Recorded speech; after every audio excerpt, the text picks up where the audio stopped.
El Nuevo Testamento está enmarcado por la revelación que Dios le dio a hombres que lo escribieron para ejecutar su plan en la tierra.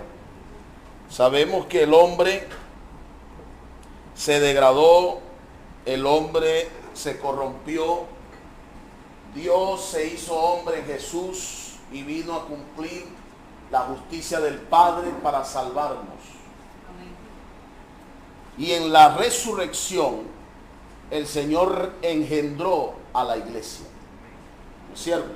Es importante que nosotros podamos entender en este tiempo que la iglesia no es una organización humana, que la iglesia no es un concilio, sino que es el producto o el resultado de la muerte y la resurrección de Cristo. Cristo produjo la iglesia a través de su obra. Por un lado, en la muerte de cruz, trató con el pecado. Y el hombre, una vez que cree en Jesús, recibe vida y es salvo de sus pecados. Pero en resurrección, Él nos dio vida y nos hizo hijos. Por eso Juan 1:12 dice, mas a todos los que le recibieron, a los que creen en su nombre, le dio potestad de ser hechos hijos de Dios. El verso 13 dice, los cuales no son engendrados por voluntad humana ni por voluntad de varón, sino de Dios. Una vez que el Señor Jesús resucitó, según el libro de los Hechos, capítulo 1, versículo 1, dice de la siguiente manera. Los que tengan Biblia pueden acompañarme. En el primer tratado de Teófilo, hablé acerca de todas las cosas que Jesús comenzó a hacer y a enseñar, hasta el día en que fue recibido arriba, después de haber dado mandamiento por el Espíritu Santo a los apóstoles que habían escogido, a quienes también después de haber padecido, se presentó vivo, con muchas pruebas indubitables, apareciéndoles durante 40 días y hablándoles acerca del reino de Dios. Una vez que la iglesia es establecida por el Señor, a través de su muerte y resurrección, el Señor les da una comisión, le da un encargo a aquellos a quienes había llamado, a aquellos a quienes había escogido. Y después de la resurrección, el Señor se apareció 40 días. Les aparecía en el templo, les aparecía en los lugares para que ellos se acostumbraran a la presencia invisible del Señor. Porque el Señor había prometido en Mateo que estaría con nosotros todos los días hasta el fin del mundo. Amén. Quiere decir que el Señor está aquí con nosotros. Amén. Y está con los que están en Venezuela, y está con los que están en Nicaragua, y está con los que están en Estados Unidos. Porque Él es omnipresente. Él está en todas partes. Y Él está presente hoy en nuestro medio. Más aún, está en nosotros, como lo vimos ayer. Después que Él resucitó, llegó a ser el Espíritu. Y hoy, como el Espíritu está en nuestro espíritu, tratando de ganar todo nuestro ser. El libro de los Hechos, los teólogos lo llamaron Hechos de los Apóstoles. Pero si nosotros revisamos el libro de los Hechos, vamos a ver los Hechos del Espíritu. Es el único libro en el Nuevo Testamento que no finaliza con amén. Porque el libro de los Hechos se terminará cuando el Señor regrese. Amén. Nosotros le estamos dando continuidad al libro de los Hechos. Amén. Porque el libro de los Hechos del Espíritu refleja lo que es el vivir práctico de la iglesia. ¿Me hago entender? Sí. De manera que este título, Aprendiendo con los Apóstoles, nos refleja o nos da un encargo de que la Biblia nos fue dada para aprender.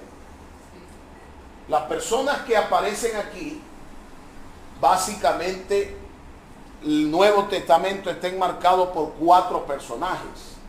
El Señor Jesús en los Evangelios, y aún en el libro de los Hechos, Pedro, Pablo y Juan fueron prácticamente los escritores del Nuevo Testamento.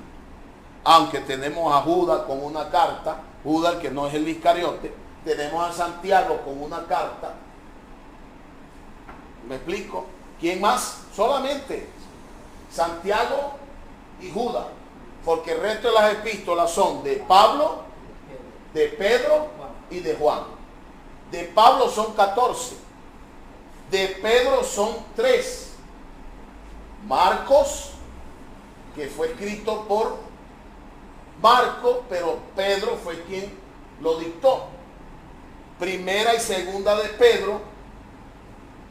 Juan, el Evangelio de Juan, las 3 epístolas de Juan, es decir, primera, segunda y tercera de Juan, y el libro de Apocalipsis, que fueron escritos por Juan. ¿Qué enseñanzas nosotros podemos extraer del Nuevo Testamento y de la vida de estas personas?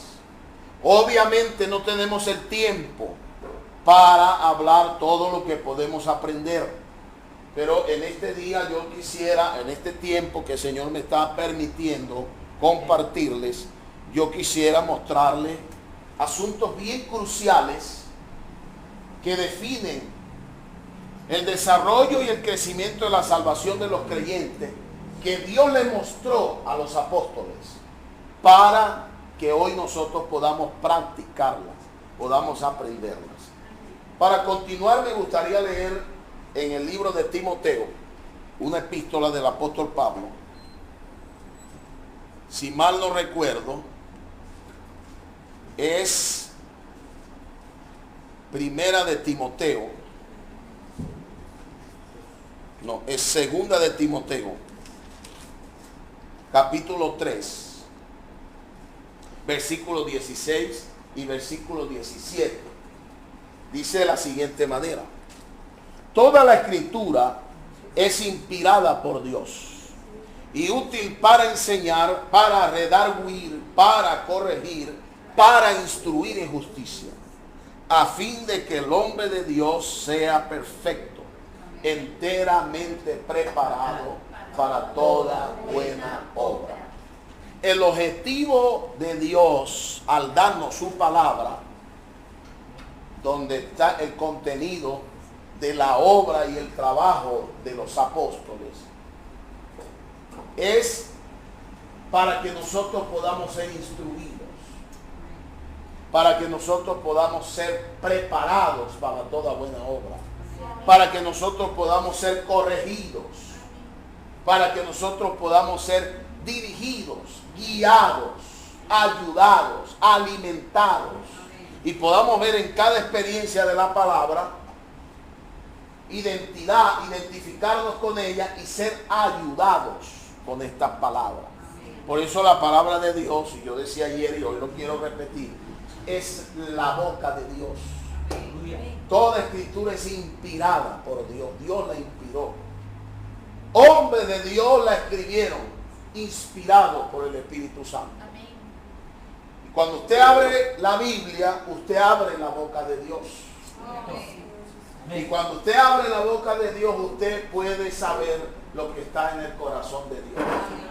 Porque de la abundancia del corazón habla la boca. Si abrimos la Biblia, abrimos su boca. Y lo que sale de su boca es lo que está en su corazón. De manera que si queremos conocer a Dios, si queremos conocer su propósito, si queremos conocer lo que está en su corazón, ¿qué debemos hacer? Debemos abrir la Biblia, leer la Biblia, disfrutar la Biblia, porque en ella está lo que está en el corazón de Dios. Eso es importante, vital para nuestra vida. Entonces quisiera comenzar hablando un poco de la comisión que el Señor Jesús le dio a sus apóstoles. Y en base a eso, ellos comenzaron a hacer una obra, o a llevar a cabo una obra en la tierra. En Hechos capítulo 1, versículo 8, el Señor Jesús, antes de ascender, Ya leímos que Él estuvo 40 días con sus discípulos después de la resurrección. Él estuvo 3 años y medio con ellos en su ministerio terrenal. Fue a la cruz, cumplió la justicia del Padre, resucitó al tercer día, venció la muerte, se levantó de entre los muertos para darnos hoy vida. Amén. Hoy por eso tenemos vida, porque Él venció la muerte. Amén. Después de ese tercer día, Jesús se apareció 40 días más con sus discípulos, a los que había escogido. Amén. Les hablaba acerca del reino de Dios. Amén. Y en Hechos capítulo 1, Él va a ascender a los cielos. Ya no se va a aparecer más, sino que iba a estar con ellos para siempre. Pero ya no iba a aparecer como se aparecía, como se apareció en el mar de Galilea, como se apareció en el mar de Tiberia, como se apareció en la casa donde oraban. Ya no iba a aparecerse más. Entonces les dijo en el versículo 8 de Hechos capítulo 1, y recibiréis poder, pero recibiréis poder cuando haya venido sobre vosotros el Espíritu Santo. Y me seréis testigos. Ahí está la comisión. Me seréis testigos en Jerusalén, en toda Judea, en Samaria y hasta lo último de la tierra. De manera que la comisión de los que han sido llamados, o de todos nosotros que hemos sido llamados, es ser testigos. Ser aquellos que testifican de la obra de Cristo. En base a esta comisión, el libro de los Hechos comienza a partir del capítulo 2 con un trabajo de Dios en la fiesta de Pentecostés. Pasaron 40 días después de la resurrección. Luego pasaron 10 días para empezar la fiesta de Pentecostés, que fue exactamente 50 días después de la fiesta de la Pascua. Los judíos celebraban o celebran 3 fiestas: la fiesta de Pentecostés, la Pascua, la Pentecostés y la fiesta de los tabernáculos. La segunda fiesta era la fiesta de Pentecostés y era exactamente 50 días después de la fiesta de la Pascua. Y si ustedes recuerdan, en la resurrección, el Señor murió exactamente un día antes de la celebración de la Pascua. Por eso los soldados quebraron las piernas de los que fueron crucificados con el Señor, porque al día siguiente comenzaba la Pascua y no podía haber ninguna situación fea públicamente. Cuando fueron a quebrar las piernas del Señor, se dieron cuenta que ya estaba muerto. Sin embargo, uno de los soldados le traspasó su costado con una lanza. 50 días después de la muerte de Cristo, empieza la fiesta de Pentecostés en Hechos capítulo 2. Y estaban todos reunidos en esa fiesta. Y Pedro se levantó para hablar del Señor. Amén. ¿Qué debemos aprender aquí? Un punto importante: la osadía. Amén. ¿Sabe que no es tan fácil predicar el Evangelio? Parece fácil, pero no es tan fácil. Aún entre nosotros a veces no es ni tan fácil hablar, porque muchas veces venimos a escuchar algo con el objetivo de examinar aquello que vamos a oír. Entonces, predicar el Evangelio sin hablar de Jesucristo 50 días después de su muerte era fácil. A esas personas a quienes se les iba a hablar habían visto a Jesús en la cruz muerto. Y habían 2 cosas que se habían rumorado en el pueblo. Una era la que lo decían los fariseos: han robado su cuerpo para que la gente crea que ha resucitado. Es mentira. Y estaba la otra versión, que era la verdadera: Jesús ha resucitado. Pero ambas versiones estaban en el pueblo, de manera que habían unos que creían que Jesús había resucitado y habían otros que creían que se lo habían robado y que era mentira que había resucitado. De manera que predicar el Evangelio no era fácil. ¿Cierto? ¿Por qué? Porque hacían 50 días que habían visto a Jesús muerto. Una cosa que necesitamos aprender de los apóstoles. Número uno, la osadía que el Señor les pudo dar. Pero hay un secreto en Hechos capítulo 2, versículo 14. No, perdón, en Hechos 1, 14. Dice, todos estos perseveraban unánimes en oración y ruego con las mujeres y con María, la madre de Jesús, y con sus hermanos. ¿Cuál es el secreto para que el Señor nos llene en determinado momento y podamos ser osados y hablar la palabra? Estar siempre en oración. Amén.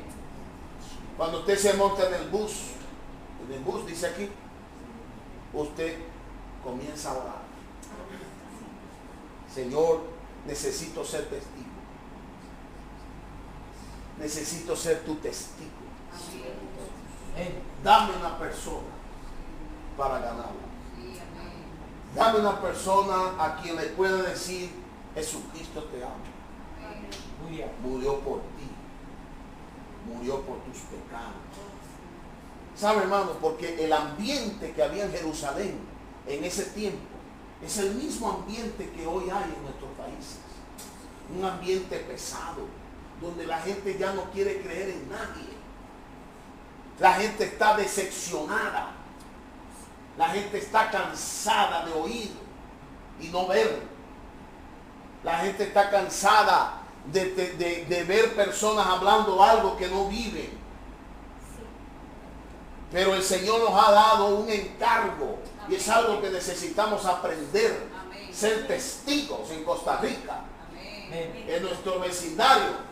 Comunidad. Residencial. Urbanización. No sé cómo dice aquí. Cualquiera de esas debe ser. Donde usted vive. Pero para eso hay que estar orando. Siempre invocando el nombre del Señor. Amén. Porque en el momento preciso el Señor llenó a los que estaban juntos, eran 120, y estaban juntos ahí orando, esperando la promesa que el Señor les había dado en el versículo 8 del capítulo 1. Y allí el Señor vino y los llenó del Espíritu. Y comenzaron a hablar en otras lenguas. Aquí el hablar en lenguas es para los incrédulos. Porque estos que hablaban en otras lenguas, a la verdad hablaban en otros idiomas. ¿Cierto? Y daban un mensaje a los que estaban ahí, porque habían venido de todas partes a celebrar la fiesta. Y había un mensaje de Dios para ellos. Algunos lo recibieron, otros simplemente se burlaron. Porque juzgaron, no, este sabe hablar árabe y le está tomando el pelo. Otros quedaron atónitos, impresionados al oír hablar en su propia lengua a personas que no eran aparentemente letradas. Y ahí Pedro se levantó y comenzó a hablar de Jesús. Con osadía. Y dijo algo importante, que es algo que debemos aprender de los apóstoles. En el versículo 21 del capítulo 2. Porque él habló desde el verso 1 hasta el versículo 20, habló de lo que estaba escrito por el profeta Joel, que en los posteros días derramaría mi espíritu sobre toda carne, y los jóvenes verían visiones, y los ancianos tendrían sueños. Todo era escrito por Joel, un profeta del Antiguo Testamento, en quienes los judíos creían. ¿Cierto? Y comenzó a hablarles de alguien en quienes ellos creían, para luego introducirlos en la salvación. ¿Cómo los iba a introducir en la salvación? Versículo 21 dice, y todo aquel que invocar el nombre del Señor será salvo. ¿Qué debemos aprender de los apóstoles? En el primer mensaje público de Pedro, en el primer mensaje que la iglesia dio después de que Cristo ascendió, el apóstol Pedro deja algo crucial para nosotros, que es invocar el nombre del Señor. Amén. ¿Y cómo invocamos el nombre del Señor? Para algunos muchas veces este término es extraño, invocar el nombre del Señor. Porque generalmente decimos, bendito Padre Celestial, oh Padre, todo eso está bien. Pero aquí el apóstol habla de invocar. Invocar en el original griego es exclamar, llamar a alguien por su nombre. Por ejemplo, ¿cuál es su nombre, hermano? Leonardo. ¿Qué pasa cuando yo digo Leonardo? Leonardo.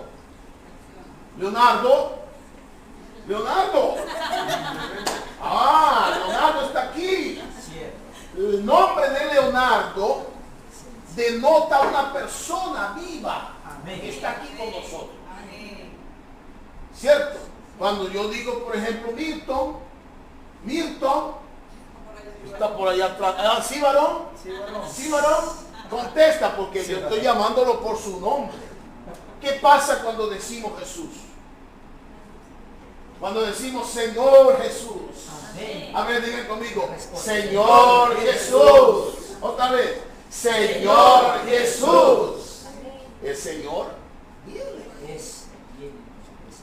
Es curioso que el apóstol Pedro enfatiza para la salvación que hay que invocar el nombre del Señor. Amén. Oh, Señor. Eso es algo que necesitamos aprender. Invocar el nombre del Señor. Amén. Fíjense lo que dice capítulo en Hechos mismo, versículo capítulo 9, versículo, vamos a leer desde el 13, que tiene que ver con la conversión de Pablo. ¿Sí? 13 dice, entonces Ananías respondió, Señor, he oído de muchos acerca de este hombre. ¿Quién es este hombre? Saulo. Pablo, ¿recuerdan? Cuántos males ha hecho a tus santos en Jerusalén. Y aún aquí tiene autoridad de los principales sacerdotes para prender a todos los que ¿qué? A todos los que invocan tu nombre. Amén. Oh, Señor. Según esta porción y otras más, los santos, la iglesia, tenía como práctica invocar el nombre del Señor. Cierto. ¿Por qué? Porque Pedro lo estableció en su primera predicación. Sí. Todo aquel que invocar el nombre del Señor será salvo. Por eso nosotros necesitamos invocar el nombre del Señor Amén. para ser continuamente salvos. Amén. Nosotros hemos sido salvos, pero en el día a día necesitamos ser salvos. Sí. Necesitamos ser salvos de la maldad. Sí. ¿Acaso el Señor nos dijo, cuando oréis, oraréis así? Padre nuestro que estáis en los cielos, santificado sea tu nombre. Amén. Venga tu reino, hágase tu voluntad en la tierra, así como es hecha en los cielos. El pan, dánoslo hoy. ¿Qué más dice? Líbranos del mal. Perdona nuestras ofensas como nosotros perdonamos los que nos ofenden. Y no nos dejes entrar en tentación. Mas líbranos del mal, porque tuyo es el poder y la gloria. Amén. Día a día necesitamos ser salvos. Sí. ¿Qué necesitamos hacer para ser salvos? Oh, Está continuamente invocando Amén. el nombre del Señor. Señor. Amén. ¿Qué otra cosa necesitamos aprender? Señor Jesús de los apóstoles. Hechos capítulo 2, verso 42. ¿Cuántas personas se arrepintieron ese día? ¿Recuerdan? En Hechos 2. 3,000, sin contar las mujeres y los niños. Y generalmente siempre en un evento hay más mujeres que hombres. No sé aquí, pero cuando hay un evento en mi país, siempre hay más mujeres que hombres. Lo que quiere decir que es muy probable que ese día hayan creído más de 3,000, más de 5,000 personas. Ahora, ¿cuál era el vivir de estas personas? ¿Cómo comenzaron estas personas a vivir, a experimentar al Señor? Versículo 42 al 47 del capítulo 2. Dice: y perseveraban en la doctrina de los apóstoles, en la comunión unos con otros, en el partimiento del pan y en las oraciones. Amén. Y sobrevino temor en toda persona, y muchas maravillas y señales eran hechas por los apóstoles. Todos los que habían creído estaban juntos y tenían en común todas las cosas. Amén. Alabado sea el Señor. Amén. Y vendían sus propiedades y sus bienes y los repartían a todos según la necesidad de cada uno. Y perseverando unánimes cada día en el templo y partiendo el pan en las casas, comían juntos con alegría y sencillez de corazón, alabando a Dios y teniendo favor con todo el pueblo. Y el Señor añadía cada día a la iglesia los que habían de ser salvos. Este versículo del 45 que vendían, algunas personas lo interpretan mal. Aquí se refiere a que no había necesidad entre ellos, porque eran una familia. Una familia que se cuidaba el uno del otro y que cada uno veía por las necesidades de los otros. ¿Qué debemos aprender de los apóstoles? Número 1, la oración. Número 2, la osadía para ser testigos. Levantarnos en cualquier lugar, hablar el evangelio, hablar de Cristo, predicar el evangelio a las personas que están necesitando a Dios. Gracias, Señor, por este lugar. Es un lugar de oración. Ayer tuve la oportunidad de conocer a una hermana paisana venezolana que vive aquí en Costa Rica, y ella llegó aquí. Ella no conoció al Señor en Venezuela, pero lo conoció aquí. Amén. Aquí vino a tomar un café o no sé qué vino. Ella la conoció en la parada, la escuchó hablar de Venezuela. Ella es venezolana, le dijo: yo soy venezolana, ¿cómo está? ¿De dónde es usted? Y luego la trajo aquí. Y aquí conoció al Señor. Amén. Necesitamos estar siempre viendo la necesidad de Dios en las personas. Amén. Muchas personas necesitan al Señor. Por eso el Señor, cuando veía las multitudes, sentía compasión, porque Él veía su necesidad, su vacío. Número 3, necesitamos aprender a invocar el nombre del Señor. Amén. Continuamente para ser salvos. No es una nueva doctrina, está aquí en la palabra. Amén. No es una nueva práctica, está aquí en la palabra. Amén. Que no se practique es otra cosa, pero está aquí. Y podemos revisar muchos versículos donde en la palabra de Dios, el mismo Ananías le dijo a Pablo. Pablo perseguía a la iglesia. ¿Cómo los perseguía? Por su invocar, donde escuchaba: Señor Jesús. ¿Sabe por qué? Porque ellos, los religiosos de aquel tiempo, eran servidores de Roma. Y le decían: ¿quién es el Sirius? ¿Sabe quién es el Sirius? Sirius es Señor en latín. Y ellos decían: el César es el Sirius. Como decir: César es el Señor. Pero cuando conseguía un cristiano genuino que había creído en Jesucristo como Señor y Rey, y le decían: ¿quién es el Sirius? Él decía: César es el Rey, pero Jesús es el Señor. Amén. Y lo apresaron. Este es un rebelde. Aleluya.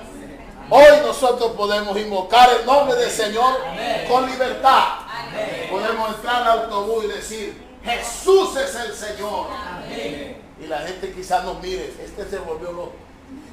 pero estamos proclamando que Jesús es el Señor, es nuestro Señor. Otra cosa que necesitamos aprender, hermano, y recobrar en nuestra vida de iglesia es la mutualidad. El estar juntos. Fíjese, hoy estamos juntos. Algunos de ustedes, primera vez que me ven, por ejemplo, Leonardo, primera vez que me ve, y yo primera vez que veo a Leonardo con su esposa, pero estamos aquí juntos, en armonía. Ahora yo estoy hablando, luego él va a poder hablar, su esposa también. Vamos a tomar café, vamos a comer algo. Mutualidad. Hoy día en la vida de la iglesia la gente llega y se va. Así como entra, se va.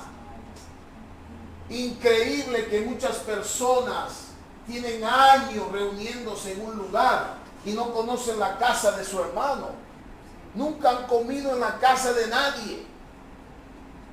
Y aquí dice que comían juntos, con alegría, con sencillez de corazón. La vida de la iglesia no es un asunto del templo, de ir ahí a reunirse, cumplir una liturgia y devolverse para la casa. La vida de la iglesia es algo vivo, algo bello, algo disfrutable, algo hermoso, que nos lo muestra la palabra. Y era lo que los apóstoles enseñaban. Dice, perseveraban en la doctrina. Esta palabra aquí en el griego es enseñanza. Disfrutaban la enseñanza de los apóstoles. Disfrutaban lo que los apóstoles habían compartido. Disfrutaban de la resurrección del Señor. Disfrutaban del haber sido salvos. Eran sencillos. Tenían alegría, sencillez de corazón. Hablaban con denuedo.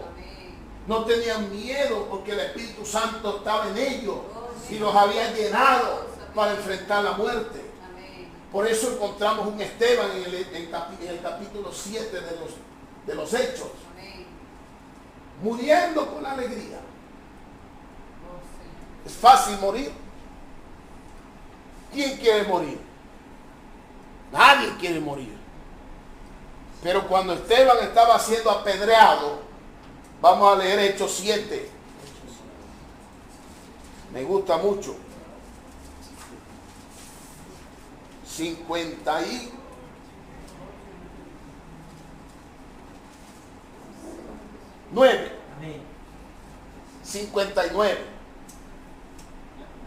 ¿Lo tienen? ¿Podemos leerlo todos? Y apedreaban a Esteban mientras él invocaba y decía, Señor Jesús, recibe mi espíritu. Aleluya. Invocaba, lo apedreaban y él invocaba. Alabado sea el Señor. Y el 60 dice, y puesto de rodillas clamó a gran voz, Señor, no les tomes en cuenta este pecado. Y habiendo dicho esto, durmió. El Señor lo recibió. Aleluya. Él lo llamó y el Señor lo recibió. Qué maravilloso. Por eso nosotros necesitamos recobrar, hermano, la mutualidad. La mutualidad. Vivir como la familia de Dios. Nosotros agradecemos al Señor porque todos los domingos en nuestras localidades comemos juntos. En mi país, cada vez que termina la reunión, comemos juntos. Pasamos el día juntos. Nos vamos a la casa a veces a las 5 y a veces nos llevamos otros hermanos y la fiesta sigue hasta la noche. Y los hermanos no se quieren ir. Y uno no quiere que se vayan. Pero al final hay que leer Juan 7:56. Y cada uno se fue a su casa. Pero la vida de la iglesia es algo que debemos aprender, hermanos, de los apóstoles. Es la mutualidad. El estar juntos. Amén. El amor entre nosotros. Sí, amén. Sí podemos amar. Sí. Con un amor puro. Amén. Con un amor genuino. Amén. Aceptándonos con nuestras diferencias. Sí, nadie es igual, ni siquiera los matrimonios. Yo tengo 24 años casado y ya perdí la esperanza de que seamos iguales. ¿No es cierto? Pero cuánto amo a mi esposa, cuánta falta me hace, cuán solo me siento cuando ella está conmigo. Pero no somos iguales. Eso es lo divertido. ¿No es así? Sí. Si fuéramos iguales, el matrimonio no fuera divertido. Pero es divertido porque somos diferentes. Por eso tiene sentido el matrimonio. Alabado sea el Señor. Otra cosa que necesitamos aprender. Yo no sé si puedo hablar todo lo que anoté.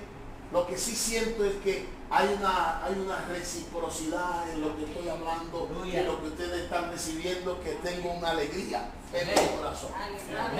Estoy contento porque el Señor quiere que recobremos. Todo lo que yo deje de hablar, usted lo va a leer en su casa. Eso no me preocupa. Otra cosa que necesitamos aprender está en el capítulo 4, versículo 32 al 35. Hechos, capítulo 4, versículo 32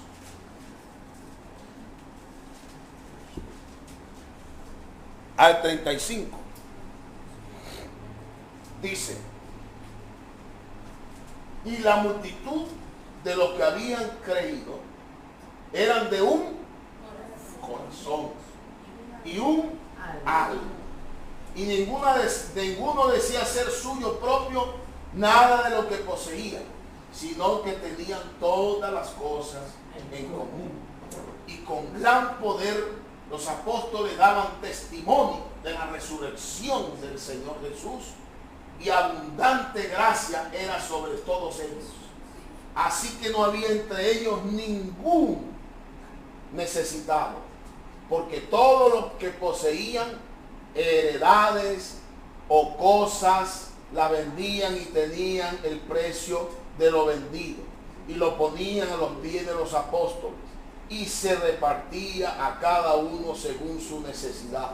Entonces José, a quien los apóstoles pusieron por sobrenombre Bernabé, que traducido es hijo de consolación, levita natural de Chipre, como tenía una heredad, la vendió y trajo el precio y lo puso a los pies de los apóstoles. Esto tiene una interpretación clara para este tiempo. Amén. Y es que nosotros necesitamos conocernos y amarnos y ayudarnos cuando tenemos alguna necesidad. Porque para eso somos hermanos. ¿No es cierto? Y la palabra hermano Leonardo, no es una doctrina. Él es mi hermano. Y en cualquier momento que él tenga una necesidad, yo necesito tener la disposición de ayudarlo, de extenderle la mano. Quizás no pueda cubrir toda su necesidad, pero ¿cuánto no es, hermano, que a ti te extienden la mano cuando tienes una necesidad? ¿Cuánto uno eso agradece? ¿No es cierto?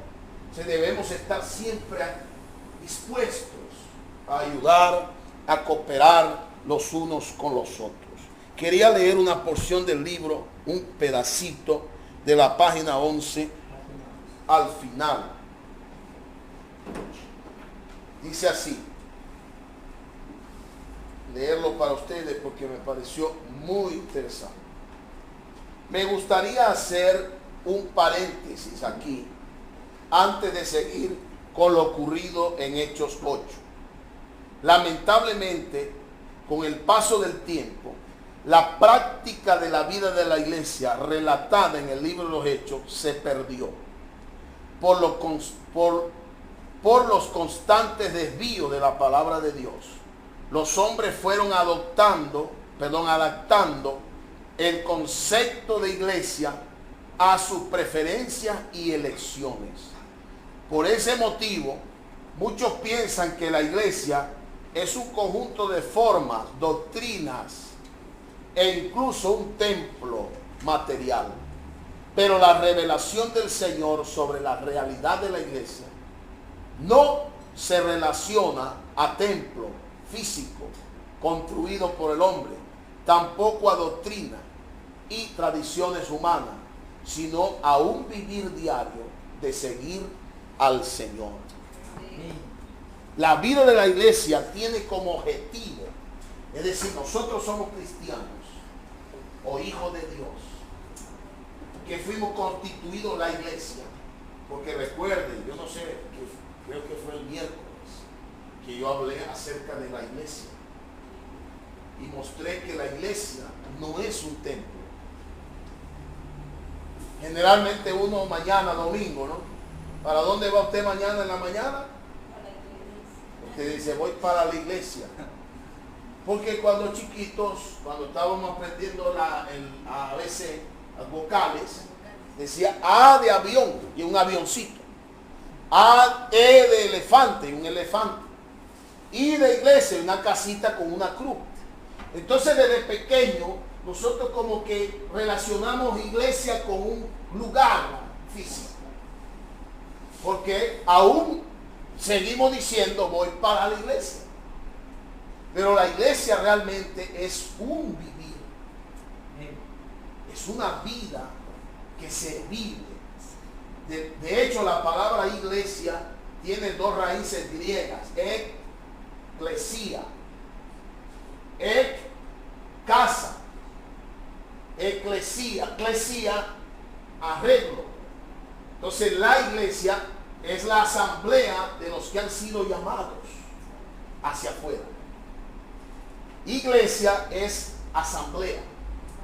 Es un conjunto de personas que fueron llamados por Dios para hacer su expresión. La iglesia en Costa Rica necesita ser, o aquí en San José, necesita ser la expresión de Dios en este lugar. Amén. Para eso es la iglesia. Y para que eso ocurra, la iglesia tiene que pasar de ser un conjunto de formas y doctrinas establecidas por hombres para hacer un vivir. De manera que la gente comienza a ver el vivir de nuestra familia y comienzan a interesarse por nosotros. Y pregunta, ¿qué tiene usted? ¿Por qué ustedes son tan diferentes? ¿Por qué ustedes todas las mañanas se levantan y saludan con alegría? Buenos días, vecino. ¿Cómo está? Dios le bendiga. Que el Señor le guarde en este día. Que tenga un feliz día. Y el vecino dice, buenos días. ¿Cómo le va? Igual. El segundo día él volverá a decir gracias, igual. Pero ya un tercer día, un cuarto día va a decir amén, vecino, igual para usted. Que Dios le bendiga. Y la vida que está en nosotros va a comenzar a ganar a las personas. No le vamos a dar con la Biblia en la cabeza. Decirle si usted no se arrepiente se va para el infierno. Se es un perdido, pecador, inmoral. La gente huye. Pero si somos espontáneos, si nuestra vida de iglesia se torna un vivir, las personas van a ser atraídas por el Señor. Interesante que en el libro de los Hechos dice que los que estaban en la iglesia tenían favor con todo el pueblo. A pesar de que eran perseguidos, a pesar de que los romanos los perseguían y aún los fariseos, el pueblo estaba a favor de ellos. Y muchos de ellos fueron escondidos por el pueblo para que no los agarraran. El pueblo aprendió a amarlos. El pueblo aprendió a apreciarlos porque había algo en ellos que se expresaba espontáneamente. Ese algo era la vida de Dios expresada a través de la vida de la iglesia. Amén. Amén. Todo eso lo hemos perdido porque dejamos de instruirnos por la guía y simplemente estamos oyendo muchas veces temas, enseñanzas, pero no nos llevan a la práctica, a la necesidad de practicar. Alabado sea el Señor. Amén. Entonces yo quería decirles, queridos hermanos, que el Señor nos ha dado preciosas riquezas en la palabra. Un apóstol que fue llamado, y creo que es el único que me va a dar tiempo de hablar, Pablo, de perseguidor de la iglesia a invocador. Porque Pablo perseguía a la iglesia y perseguía a los que invocaban el nombre del Señor. Es lo que vimos en Hechos 9:14. Perseguía a los que invocaban su nombre, porque Pablo era fariseo y era ciudadano romano. Y Pablo consintió en la muerte de Esteban. ¿Recuerdan? Saulo de Tarso, un hombre renombrado entre los judíos, un hombre con una reputación intachable, irreprensible, fariseo de fariseos y ciudadano romano. Para que un judío tuviera nacionalidad romana no era cualquier cosa, tenía que ser una persona de influencia en Roma, porque los judíos eran esclavos. De manera que Pablo no era cualquier persona. Por eso Ananías tenía miedo de ir y dijo: Señor, ese hombre tiene autoridad aquí en San José para apresarme y para apresar a los que invocan tu nombre. Pero el Señor le dijo a Ananías: ve, porque instrumento escogido me es este, para que lleve mi nombre en presencia de reyes, en presencia de gentiles. Era un hombre preparado humanamente desde antes, para luego Dios llamarlo. Amén. ¿Qué debemos aprender de todo esto, hermano? Que siempre el Señor tiene algo preparado para nosotros. Amén. Debemos estar abiertos a recibir lo que Él tiene preparado. ¿Verdad? Bueno, Ananías oró por Pablo, le impuso la mano. Pablo recobró la vista porque quedó ciego por 3 días.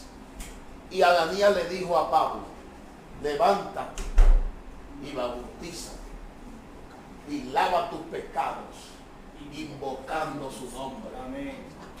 Entonces aquel que perseguía a los que invocaban tuvo que invocar. Amén. Porque ¿sabe qué fue lo que más impresionó a Pablo? Que cuando él se encontró con aquella luz camino a Damasco, él inmediatamente percibió que era algo sobrenatural, que era algo de Dios, porque él era un hombre de Dios, solo que estaba errado. Muchos de nosotros podemos estar errados y creer que estamos sirviendo a Dios adecuadamente, pero Dios quiere darnos una visión para cambiar nuestra manera de servirle. ¿Verdad? Por eso no podemos aferrarnos. No, es que yo aprendí así, es que así me enseñaron. Tengo 30 años en el Evangelio y así todo el tiempo ha sido. Cuidado. Pablo entregó toda su vida al judaísmo, creyendo que agradaba a Dios.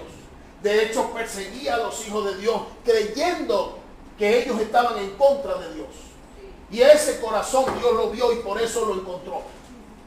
Porque vio el corazón de Pablo y dijo: este hombre me sirve, este hombre me ama, lo que hace lo hace por amor, lo hace genuinamente, solo que esté errado. Y él dijo: Señor, ¿quién eres?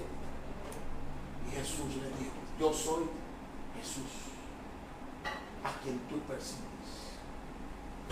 Pablo era un hombre inteligentísimo, con una capacidad tremenda. Hablaba griego, hablaba hebreo, hablaba italiano. Un hombre muy capaz. Inmediatamente pensó y dijo: no, pero yo persigo a los que invocan a Jesús. Inmediatamente dijo: o sea, los que invocan a Jesús son lo mismo. Amén. Los que invocan a Jesús son lo mismo. ¿Verdad? Y él quedó ciego a la religión. Esos 3 días le estuvo orando, vaciándose de todo aquello de lo que había sido lleno, para luego ser un instrumento útil en las manos de Dios. Amén. Amén. ¿Qué debemos aprender de esta experiencia de Pablo? Nunca debemos aferrarnos a las cosas que hemos aprendido.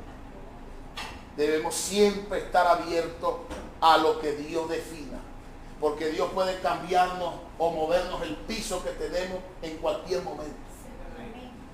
Y darnos cuenta que donde estuvimos parados no era donde debíamos estar parados. Alabado sea el Señor. Amén. Entonces Pablo comienza a hablar y a enseñar a las iglesias a invocar el nombre del Señor. En 1 Corintios 1:2 Pablo dice a la iglesia de Dios que está en Corinto, a los santificados en Cristo Jesús, llamados a ser santos con todos los que en cualquier lugar invocan su nombre. invocan el nombre de nuestro Señor Jesucristo, Señor de ellos y nuestro. En 2 de Timoteo, capítulo 2, verso 22, Pablo le dice a Timoteo, sigue la justicia, la fe, el amor y la paz con los que de corazón puro invocan al Señor. Amén. Pablo llevó a las iglesias a invocar. Pedro llevó las iglesias a invocar. Pablo fue llamado en Hechos 13 con Bernabé para la obra del ministerio, para llevar adelante la obra. Debo acelerar un poco porque el tiempo se acaba. En Hechos capítulo 13, verso 1, el Espíritu Santo dice, apartame a Saulo y a Saulo y a Bernabé. A Bernabé y a Saulo. Y salieron en su primer viaje. En su primer viaje estuvieron en Galacia, en la región de Galacia, establecieron iglesia. El Espíritu Santo los usó tremendamente y comenzaron su ministerio. Cuando regresan del primer viaje se encuentran con una sorpresa, que algunos judíos estaban enseñando que si no se circuncidaban no eran salvos. Eso lo encontramos en Hechos capítulo 15, verso 1. Y hubo una gran discusión entre Pablo y Bernabé y los que estaban enseñando esto. Esta situación fue referida a los apóstoles en Jerusalén. ¿Qué aprendemos de esto? Fíjense, alabado sea el Señor. No podemos permitir que en la iglesia nosotros tengamos, como se dice, tendencias. No sé si me hago entender.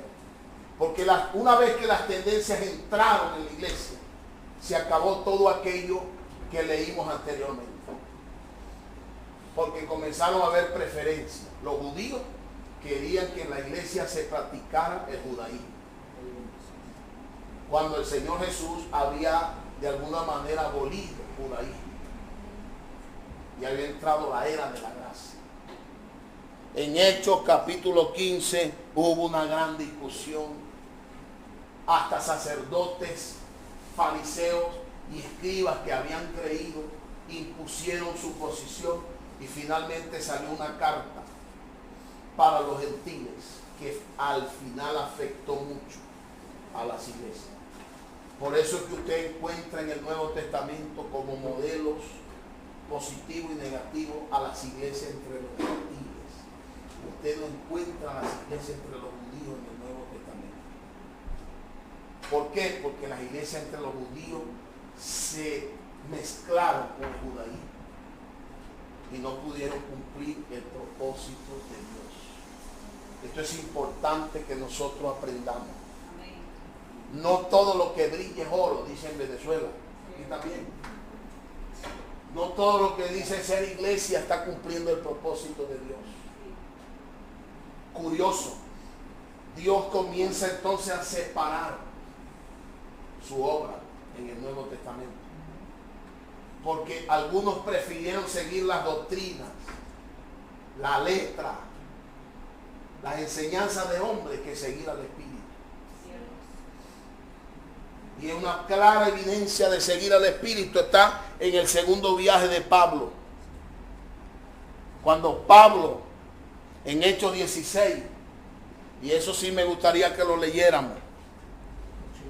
Hechos capítulo 16. Escuchen bien. Cuando el Espíritu Santo comienza a revelar de dónde salió Pablo. Pablo mismo dice en Efesios que él es como un abortivo. ¿Recuerdan ese pasaje? Porque él no estaba incluido entre los 12. Él no estaba incluido entre los que anduvieron con el Señor. Sin embargo, el Señor le entrega la dirección de las iglesias a Pablo. Porque Pedro en Hechos 10, cuando el Señor le mostró el lienzo para que fuera a la casa de Cornelio, Pedro le dijo que no al Señor. ¿Recuerdan? Porque el Señor le dijo, Pedro, mata y come. Y Pedro dijo, yo no he comido ninguna cosa inmunda en mi vida. Le bajó el lienzo la segunda vez y le dijo, Pedro, mata y come. No, yo no he comido, no. Mis tradiciones son más fuertes que su voz, Señor. ¿Sí o no? Estoy parafraseando el versículo. Pero si el Señor te dice, Rodrigo es por aquí, perdón, Leonardo es por aquí, tú dices, no, yo aprendí fue a sentarme aquí. Durante toda mi vida he aprendido a sentarme aquí, pero el Señor te está diciendo que te sientes aquí. Esa fue la experiencia de Pedro. La tercera vez el Señor le dijo, Pedro, mata y come, y no llames inmundo lo que yo he santificado. Amén. Y el Espíritu le dijo, van a venir 3 hombres por ti, para que vayas a la casa de un general llamado Cornelio, porque ahí también se alaba a Dios, ahí también está mi nombre. Y cuando Pedro entró, en la casa de Cornelio estaban llenos del Espíritu Santo. Aleluya. Y Pedro dijo, wow, también a los gentiles les he dado el Espíritu. ¿Acaso el Señor no les había dicho en Hechos 1:8 que serían testigos en toda la tierra? Sí, primero les nombró Jerusalén, Judea, después les nombró Samaria, que judíos y samaritanos no se hablan, y después les dijo toda la tierra. Pero sus tradiciones, sus conceptos, su manera de haber aprendido, los tenían pegados a una religión, a un formato, a algo que no tenía vida. Por eso Dios tuvo que engavetar a Pedro. ¿Sabe? Dios no se olvidó de Pedro.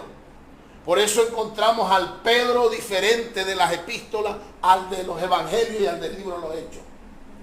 Un Pedro totalmente transformado. Pero no cumplió lo que Dios le había entregado.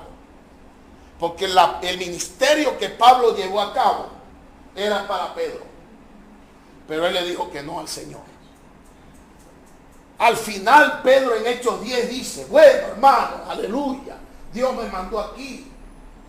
Y ustedes saben cuán difícil es para un judío estar en la casa de un gentil. Todavía había visto que el Espíritu Santo los había tomado. Todavía había visto que Dios había salvado a esa gente. Y todavía le dijo que era muy difícil para un judío estar en la casa de un gentil. Ahí Dios dijo, este hombre tengo que trabajarlo primero. Por eso lo que aprendemos del apóstol Pablo es que aprendió a seguir al Espíritu. Amén. Y en Hechos 16 él dijo, voy para Limón. Pero en el camino el Espíritu Santo le dijo, no hables la palabra en Limón. Y él se paró. Entonces voy para Guanacaste. Y cuando iba para Guanacaste, el Espíritu Santo le dijo, no. Entonces el hombre dijo, aquí está pasando algo. Y oró. Y tuvo una visión de un varón macedonio. Amén. Y para allá se fue. Sí, amén. Y allá hubo salvación. También fueron azotados y encarcelados. Pero todo fue dentro del propósito del Espíritu. Sí, amén. Amén. Lo que aprendemos de Pablo, para resumir, es su sensibilidad al Espíritu. Claro, ustedes en el libro van a encontrar que él también cometió sus errores. Y por haber cometido esos errores fue encarcelado en Roma. Y en Roma comenzó su ministerio epistolar. Desde Roma Pablo escribió los libros más importantes del Nuevo Testamento. Preso, porque Dios se dio cuenta que el hombre era más útil preso que suelto. Porque su amor natural por los judíos lo hicieron cometer varios errores.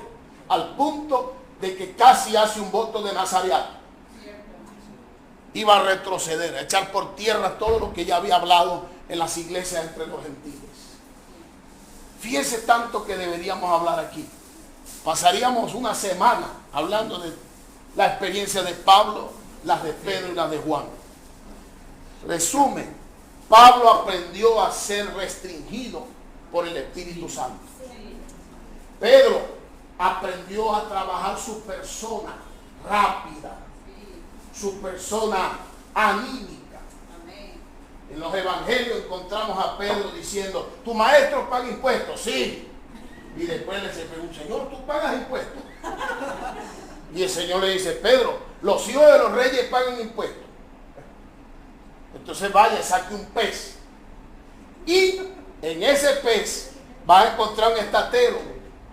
Y ahí vas a pagar el tuyo porque tú no pagas. Y vas a pagar el mío porque dijiste que ibas a pagar, que yo pagaba. Encontramos a un Pedro diciéndole al Señor, nada de esto te acontezca. Y el Señor le dice, apártate de mí, Satanás, porque me eres tropiezo. Encontramos un Pedro al que el Señor le dice, Pedro, ora, porque Satanás te ha pedido para zarandearte como a trigo. Y me vas a negar 3 veces antes de que el gallo cante. Ora. Y Pedro le dijo, yo no necesito orar. Estoy dispuesto a dar la cabeza por ti. Aunque todos te abandonen, yo no te voy a negar, yo no voy a hacer eso que tú estás diciendo. Y lo último es lo de Hechos 10, que ya lo mencioné. Entonces el Señor dijo, no, este hombre tengo que trabajarlo, porque es testarudo, pero tiene un corazón para mí. Tiene un gran corazón que no lo puedo perder, pero tengo que trabajarlo, tengo que ganarlo, tengo que perfeccionarlo. Y entonces encontramos un Pedro diciendo en sus epístolas, humillados pues bajo la poderosa mano de Dios, y Él los exaltará cuando fuere tiempo. En el apóstol Juan aprendemos algo. Una persona pacífica que aprendió a recibir la revelación de Dios. Amén. Y esa revelación de Dios es para todos nosotros. Sí, amén. Increíble que el apóstol Juan, cuando en Juan 21, y con esto termino, perdóname que me extendí un poco más que todos los días. Es mucho material aquí, muchas cosas que hablar. En Juan 21, cuando el Señor Jesús le dijo a Pedro, me ama, recuerda, Juan estaba ahí. Y el Señor le dijo a Pedro, cuando eras viejo, cuando eras joven, hacías lo que querías e ibas a donde querías. Pero ahora que eres viejo, otro te seguirá y te llevará donde no quieres. Sígueme. Y Pedro iba y vio a Juan. Y dijo, Señor, ¿y este? O sea, la cosa es conmigo nada más. Si lo han visto en Juan 21. Y el Señor le dijo, si yo quiero que quede hasta que yo venga, ¿qué a ti? Sígueme tú. Eso que él quede hasta que él venga, se interpretó como que Juan no iba a morir. Pero el Señor no dijo que él no iba a morir. Lo que sí el Señor se refirió es a que el ministerio de Juan, que es un ministerio remendador, Juan, él, en su trabajo secular con su padre, remendaba las redes que se rompían. Y en su ministerio al final, porque Juan fue el último que murió de todos los apóstoles, en el año 90 después de Cristo, él escribe su evangelio. Curiosamente, el primer libro que Juan escribe es el libro de Apocalipsis, que es el último que está en nuestra Biblia, pero es el primero que él escribe. Y el último que él escribe es el Evangelio de Juan. Es por eso que el Evangelio de Juan muestra lo que Jesús es, Dios. Mientras que Mateo, Marcos y Lucas muestran lo que Jesús hizo, Juan muestra lo que Jesús es. Amén. Porque él se encontró con él en Patmos, 20 años exiliado. Y ahí recibió lo que hoy a las iglesias va salvado de la degradación.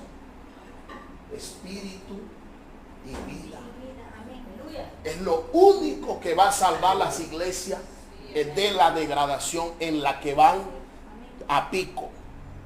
Cada día el pueblo de Dios se parece más al mundo. Y ustedes me perdonan. Cada día si hay rock cristiano, salsa cristiana, de aquí unos días sacan discoteca cristiana, cervecita cristiana, whisky cristiano. Con el solo hecho de que diga cristiano ya se vale. ¿Qué es lo que va a salvar las iglesias de la degradación? El espíritu y la vida que encontramos en los escritos de Juan. Si aplicamos este espíritu y esta vida a nuestra vida, podremos ser recobrados para que el Señor regrese pronto. Amén. Queridos hermanos, mi tiempo se acabó. Dios les bendiga y gracias por venir. Jesús es el Señor. Amén. 1 hora 6 minutos con 37 segundos.